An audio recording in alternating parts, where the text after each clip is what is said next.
Okay, so this wasn't really a planned video, but I'm on a bit of a roll and I think it's a good talking point. And it specifically relates to media in the United States. Now, Ben Shapiro, the conservative commentator, was being interviewed by Andrew Neil of the BBC over a book that he's published on abortion issues. I can't comment about anything to do with that. I haven't read it. I don't know anything about it. So that's not what I want to comment on. I want to comment about the interview itself. Um, Neil was putting it to Shapiro that certain American states have very harsh penalties for abortion. For example, I think the case he cited would be that if a woman from Georgia went to another state, she could get 10 years for abortion for going for abortion in another state. So that's what Neil was touching on, the extremes of abortion legislation in certain states, even in cases where the woman's health is at risk or there is serious health problems. Now, my own stance on the abortion issue, it's genuinely one of those issues I do understand both sides, and I understand it's a very emotive issue. But Shapiro didn't really do himself any favours because he had a bit of a tantrum and accused Andrew Neil of not being objective. Now, if he'd bothered to do his homework, he would see that Andrew Neil takes that approach with everyone he interviews. I'm not going to say I agree with everything Andrew Neil says, but I think he's one of the best BBC journalists around right now. He's not politically correct. He asks important questions. He certainly does his research. And Shapiro was having this tantrum trying to make out that he was some sort of left winger who wasn't objective. But as Andrew Neil put it, if he was talking to anti abortion activists, he would be asking them difficult questions about their position. So, excuse me, if he was talking to pro abortion activists, he would ask some questions about their position. He was making it clear that his job is to ask questions. But he touched on something, and I think this was an interesting point. Neil said that it's not like the US where you have two extremes, one media vacuum, which is dominated by the left, and another dominated by the right. Now, that's not entirely true. The BBC is pretty left wing, Sky News is fairly right wing, and we have a pretty strong left right dynamic in this country as well. But I still think overall, and I'm saying this in loose terms, because believe me, I don't think our media is perfect, far from it.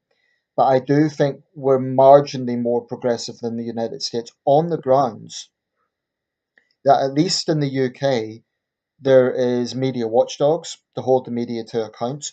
Now, as far as I know, there is no equivalent in the United States of Ofcom. So you have these big media conglomerates on left and right. You get CNN, which just churns out their extreme liberal bias, and then you get Fox News and the like, which just churns out their extreme conservative bias. And who holds them to account? The BBC and other outlets definitely have many valid. There's many valid points of criticism. The BBC is far too politically correct. They've shown moral cowardice more than once. I've been very critical of that. But Andrew Neil was conducting very valid questions, and Shapiro just had a tantrum because he didn't like being asked those difficult questions. Not impressive. Shapiro's a smart guy, but I've noticed he has this technique of constantly deflecting and trying to interview whoever is interviewing him. He won't answer questions directly. He likes to try and talk over people, a bit like Piers Morgan. I think he's a smart guy, but he also has tunnel vision. I mean, smart insofar as he knows how to handle himself, but he has tunnel vision. I mean, his stance on the gun issue, he's just a cheerleader for the gun lobby. And he has absolutely no capacity whatsoever for critical thinking when it comes to the gun issue. His attitude, like a lot of conservative Americans, is guns, freedom, that's it, conversation over. There's absolutely no capacity for critical thinking or looking at at the facts, basically. So yeah, that's just an interesting thing, and I think that you know the United States is a great country, and I still believe it is.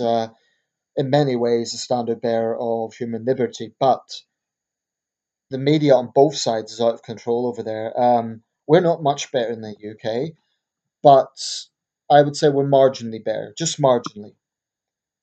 I mean, the fact that Andrew Neil is conservative and he works for the left wing BBC is an indicator of that. Um, so I think the problem with the United States media, and I'm going to round this up soon because I don't want to make a whole video about that, but both sides gets dominated by pundits rather than just reporting the news. So when I turn on CNN, sometimes it's just reporting the news headlines, but so much of it is the panel, being self-congratulatory and, pontificating on their views. And whilst they're entitled to their views, it's dominated by that. Fox News is just the same. I no longer have access to Fox News. I don't know why, whether its license was taken. I don't know what the issue is, but I don't have access to it except on YouTube. Anyway, it's the same thing. You get right wing pundits who are just fond of their own ego, the likes of Bill O'Reilly and Sean Hannity. Um, they invite people on, they just set them up not for valid. Um, well, I'm not saying all the questions are valid, but the whole approach is very different, and it's obvious. Just a closing point. We certainly have problems here. I mean, the Kathy Newman thing was an example of that. There's definitely an agenda at the BBC, which is very regressive, very left wing. But I still think overall, the situation here is not as bad as the United States regarding media bias overall.